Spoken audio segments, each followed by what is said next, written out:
नमस्कार, मैं हूं प्रेम कुमार। आप देख रहे हैं कप ऑफ न्यूज़। बिहार में बाढ़ का पानी अभी उतरा नहीं है।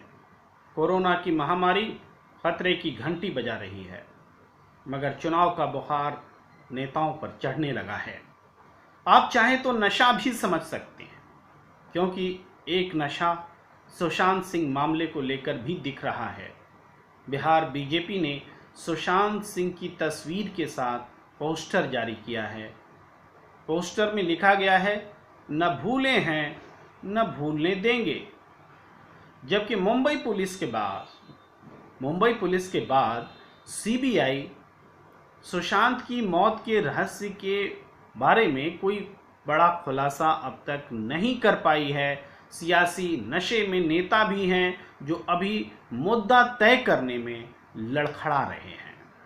आरजेडी की बात करते हैं।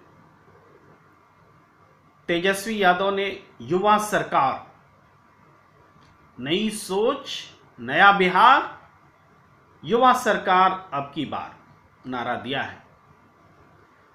तो बिहार में मुद्दा क्या होगा चुनाव का, इस मुद्दे को स्पष्ट करने के लिए अभी राजनीतिक दलों को सामने आना बाकी है। पर एक सोच के साथ आरजेडी दिखी है, युवा सरकार का नारा दे रही है। मुद्दे को लेकर जो चिंतन मंथन राजनीतिक दलों में जारी है, उसमें सत्ता दल भी है और विपक्ष की पार्टियां भी हैं। तो चूंकि 4 सितंबर को चुनाव आयोग ने उन तमाम अफवाहों का खंडन कर दिया जिसकी वजह से चुनाव टालने की बात कही जा रही थी, तो अब सब पार्टियां कमर कस रही हैं। बीजेपी और कांग्रेस दोनों ने एक दिन आगे पीछे, बीजेपी ने 5 सितंबर को तो कांग्रेस ने 6 सितंबर को अपनी अपनी चुनावी टीमें घोषित कर दी हैं। और जाहिर है और भी गतिविधियां चल रही हैं, जिसमें मुख्यमंत्री नीतीश कुमार ने दलित को सियासी मुद्दा बनाने की कोशिश की है। दलित, जी हाँ, जिस दलित परिवार में हत्या हो जाए उस परिवार के सदस्य को नौकरी की घोषणा करके नीतीश कुमार ने अचानक बिहार का चुनावी मुद्दा सेट करने की कोशिश कर दी है। इससे पहले तक दलितों को लेकर के ये चिंता नहीं दिख रही थी। अब इसकी प्रतिक्रिया तो होनी ही है। नीतीश कुमार अगर कुछ बोलते हैं राजनीतिक रूप से और वो वोट बैंक उसमें कहीं जुड़ा होता है तो उसकी का एक्शन भी होगा, रिएक्शन भी होगा। आरजेडी नेता तेजस्वी यादव ने थोड़ी सियासी चतुराई दिखलाई, समझदारी दिखलाई कह सकते हैं, कि उन्होंने ये कहा कि नीतीश ने दलित की भी बात की और नौकरी की भी बात की, तो उसमें से उन्होंने नौकरी को पकड़ लिया। उन्होंने कहा कि बिहार में बेरोजगारी और रोजगार में नीतीश सरकार की विफलता रही है, रोजगार देने में विफलता रही है। बेरोजगारी हटाओ नाम से पोर्टल खोलने की भी घोषणा तेजस्वी यादव ने कर दी है और इसका टोल फ्री नंबर भी जारी कर दिया है। अब यह तय होना बाकी है कि नौकरी और दलित में मुद्दा वास्तव में क्या बनने जा रहा है, और इस पर बिहार की भावी सियासत काफ़ी कुछ निर्भर करने वाली है कि जनता किस को मुद्दा मानकर वोट करेगी। एक बात और है कि रोजगार जो है बिहार के लिए वास्तव में चिंता का विषय है, और अगर रोजगार पर चुनाव होते हैं तो सत्ताधारी दल को मुश्किल हो जाएगा। चूँकि डबल इंजन की सरकार है, इसलिए जवाबदेही केंद्र से भी होती है और स्टेट से भी होती है, तो ये चुनाव में महत्वपूर्ण मुद्दा हुआ। लेकिन आप जानते हैं कि बिहार में कब जेन्युइन मुद्दा, बिहार में या पूरे देश में भी, कि कब जेन्युइन मुद्दा जो है चुनावी मुद्दा बन पाता है। इस बार देखते हैं, चीज़ें बदली हैं, परिदृश्य बदला है। तो कोरोना काल में बिहार में बेरोजगारी 46% से ज़्यादा हो गई थी। पूरे देश का औसत जब मैक्सिमम 23 हुआ था तो बिहार का डबल 46 हुआ था। अब पूरे देश में जो बेरोजगारी का लेवल है गिरते हुए 8 से कुछ ऊपर रह गया है, और बिहार में अब भी ये लेवल 13% के आसपास है, डबल डिजिट में लगातार बना हुआ है। तो उसमें भी मुख्य बात यह है कि बिहार में परमानेंट जॉब करने वाले सिर्फ 12% हैं। बाकी लोग कारोबार पर निर्भर करते हैं, खेती पर निर्भर करते हैं, और सामूहिक कोई काम न करके व्यक्तिगत काम से जीविका चलाते हैं, या फिर स्टेट से बाहर जाकर के कमाते हैं, वहाँ से पैसे भेजते हैं, यहाँ परिवार रहता है। इस तरह की तमाम बातें होती हैं। और 32 लाख से ज़्यादा प्रवासी मजदूर जाहिर है कि बिहार लौटे हैं, वो भी वोट करेंगे। उनका रुख क्या होगा?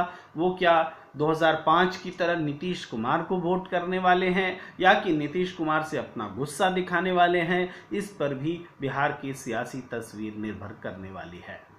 और अगर अगेंस्ट में भावनाएं होती हैं प्रवासी मजदूरों की, तो ये चिंता का विषय होगा नीतीश कुमार के लिए, और प्रफुल्लित होने का विषय होगा विपक्ष की पार्टियों के लिए। पप्पू यादव एक महत्वपूर्ण खेमा है बिहार में, और स्वतंत्र रूप से वो आवाज़ उठाते हैं। उनको कई अवसरों पर जन सेवा के लिए देखा भी जाता है। हालांकि उनका अतीत जो है वो आपराधिक रिकॉर्ड वाला है, फिर भी आज की तारीख में वो एक प्रभाव रखने वाले नेता के रूप में मान्य है। पप्पू यादव ने कहा है कि जो कोई भी दलित चेहरे को मुख्यमंत्री बनाने की बात करेगा, पप्पू यादव जी का समर्थन उनको ही होगा। और वो 3 नाम भी देते हैं जिसको चुन करके राजनीतिक दल आए। मीरा कुमार हैं, फिर चिराग पासवान हैं, या फिर जीतन राम हैं। तो ये 3 में से कोई भी विकल्प अगर सामने आता है, कोई भी पार्टी इन 3 में से किसी चेहरे को सामने रखती है, तो पप्पू यादव का दावा है कि वो उनका समर्थन करेंगे। ऐसा करके उन्होंने कांग्रेस को भी मुश्किल में डाला है, आरजेडी को मुश्किल में डाला है, और एनडीए गठबंधन में मौजूद जो 2 नाम हैं, चिराग पासवान और जीतन राम मांझी, जाहिर है एनडीए को भी दिक्कत में डाला है, ताकि वो राजनीतिक रूप से इसके पक्ष या विपक्ष में अपना मंतव्य व्यक्त करें। अब नीतीश कुमार की जब आलोचना होने लगी कि उन्होंने ऐसा बयान क्यों दिया जिसमें कि दलित की हत्या हो, तब हत्या से पीड़ित परिवार को नौकरी दी जाएगी, क्या नौकरी के लिए दलितों को अपने परिवार में हत्या का इंतजार करना होगा? क्या इससे दलितों की सुरक्षा चिंता में नहीं पड़ गई है? ये तमाम सवाल जब उठने लगे, तब नीतीश कुमार के पक्ष में जीतन राम मांझी खुलकर आ गए। वही जीतन राम मांझी जो कुछ समय पहले तक नीतीश कुमार के विरोध में मोर्चा संभाले हुए थे। वही जीतन राम मांझी जिनको कभी नीतीश कुमार ने मुख्यमंत्री बनाया था, वही जीतन राम मांझी जिनको नीतीश कुमार जी ने ही मुख्यमंत्री से हटाया था, वही जीतन राम मांझी जिनके नाम पर नरेंद्र मोदी जी ने डीएनए और एनडीए की बात कही थी कि जीतन राम मांझी जी को जब ये नीतीश कुमार ने अपने उनके हिसाब से बदतमीजी करके उनको हटाया, और उससे पहले एनडीए में से जब हटे थे नीतीश कुमार, तो नरेंद्र मोदी जी को उतना दुख नहीं हुआ था। लेकिन सबसे ज़्यादा दुख तब हुआ जब जीतन राम मांझी जी के साथ नीतीश कुमार ने खराब व्यवहार किया। तब नरेंद्र मोदी जी को लगा कि इनके राजनीतिक डीएनए में जरूर कुछ गड़बड़ है। तो ये डीएनए वाला बयान भी आपको याद होगा, जिसके लिए नीतीश कुमार जी के नेतृत्व में लाखों लोगों ने, लाखों बिहारियों ने प्रधानमंत्री नरेंद्र मोदी जी को चिट्ठी लिखी थी और कहा था कि वो बिहार का उन्होंने अपमान किया है और वो अपने शब्द वापस लें।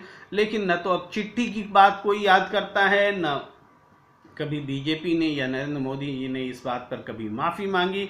लेकिन ये मुद्दा अब पुरानी बात हो गई। याद मैंने इसलिए कराया क्योंकि ये दलित राजनीति की बात हो रही है। जीतन राम मांझी भी उसके केंद्र में है और उसी से संबंधित ये सब तमाम बातें थी। तो दलित वोट इसलिए महत्वपूर्ण इतना बिहार में क्यों है, इसको अगर आप समझना चाहते हैं तो आप ये समझिए कि दलित जो सीट हैं वो 38 हैं। एक निर्दलीय विधायक जीते हैं, कुल मिलाकर 39 दलित विधायक हैं।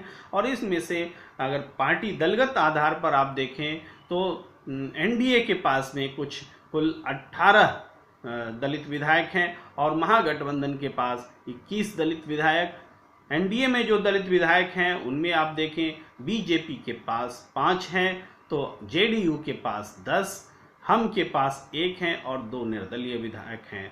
इसके अलावा महागठबंधन में बात करें तो आरजेडी के पास में 14 दलित विधायक हैं, कांग्रेस के पास 5 दलित विधायक हैं और आरएलएसपी के पास 1 और सीपीआई-एमएल के पास में 1 दलित विधायक हैं।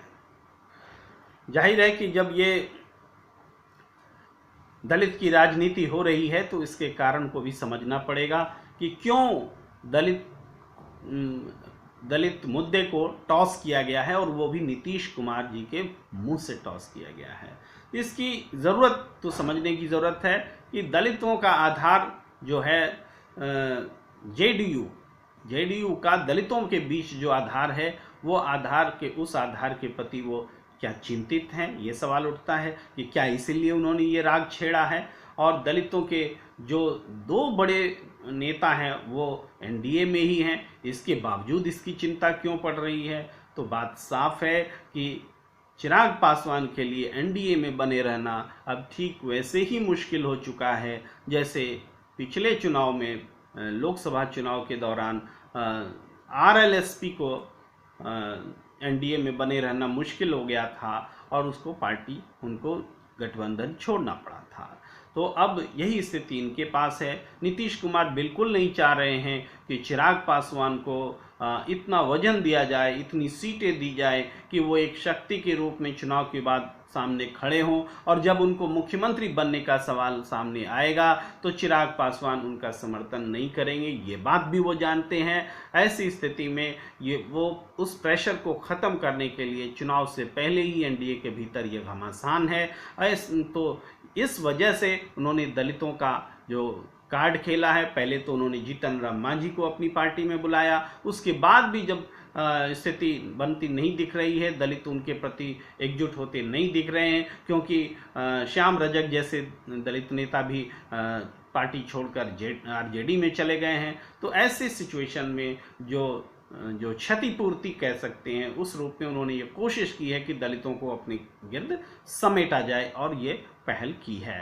तो ये जो आंकड़ा है ये बहुत महत्वपूर्ण आंकड़ा है, ये कि दलितों के बीच में कौन किस जाति के पास में कितनी सीटें हैं, जो हम आपसे चर्चा करने वाले हैं। तो देखिए दलितों की सीटों का अगर हम बंटवारा देख लें, जो 39 विधायक हैं दलितों में, उसमें पासवान से जाति से 11 हैं, जबकि रविदास जाति से 13, मुसहर 6 हैं, पासी 6 हैं, 2 धोबी हैं, 1 मेहतर हैं। ये जातिगत डिस्ट्रीब्यूशन है। और इसमें जो महादलित के तौर पर आप जानते हैं कि कभी पासवान जाति को छोड़कर सभी जातियों को महादलित घोषित कर दिया गया था। हालांकि आज की स्थिति में पासवान भी महादलित है और अब दलित कोई पार्टी ही नहीं रह गई है। तो मगर ये उस राजनीति की याद दिलाता है जिसमें नीतीश कुमार दलितों के बीच भी पासवान और गैर पासवान कर रहे थे। तो अब एक बार फिर से जाहिर है कि पासवान तो एकजुट हैं चिराग पासवान और उनकी पार्टी के साथ में, उनका समर्थन नीतीश कुमार को नहीं के बराबर मिलेगा। लेकिन दूसरी जो दलित जातियां हैं उनको कैसे एकजुट रखा जाए, यही पॉलिटिक्स बिहार में चल रही है। और ऐसा नहीं है कि बाकी दलितों में आरजेडी की कोई पैठ नहीं है। आपको हमने आंकड़ा बताया कि आरजेडी की भी सबसे ज़्यादा विधायक हैं दलितों में, तो 14 विधायक हैं। तो इस ऐसी स्थिति में कैसे दलित राजनीति को अगर आगे प्रमोट करते हैं, आगे बढ़ाते हैं, तो इससे न फिर नीतीश कुमार अपने लिए छिटकते हुए दलित जनाधार को अपने से जोड़ने की कोशिश करते हैं, बल्कि उनकी कोशिश आरजेडी में भी सेंध लगाने की होती है। ये वो कारण है जिस वजह से नीतीश कुमार ने दलितों की राजनीति का राग छेड़ा है। देखना यह है कि बिहार में इस राग का कितना असर होता है, कौन सा संगीत किसको कर्णप्रिय लगता है और किसके लिए वो कोरस हो जाता है, किसके लिए वो कानों में अन्नस बढ़ने जैसा हो जाता है, ये देखने वाली बात होगी। फिलहाल मुझे दीजिए इजाज़त और कप ऑफ न्यूज़ आप लगातार देखते रहिए। पसंद आए तो क्लिक कीजिए, इसको सब्सक्राइब कीजिए और बने रहिए हमारे साथ, देखते रहिए कप ऑफ न्यूज़। नमस्कार।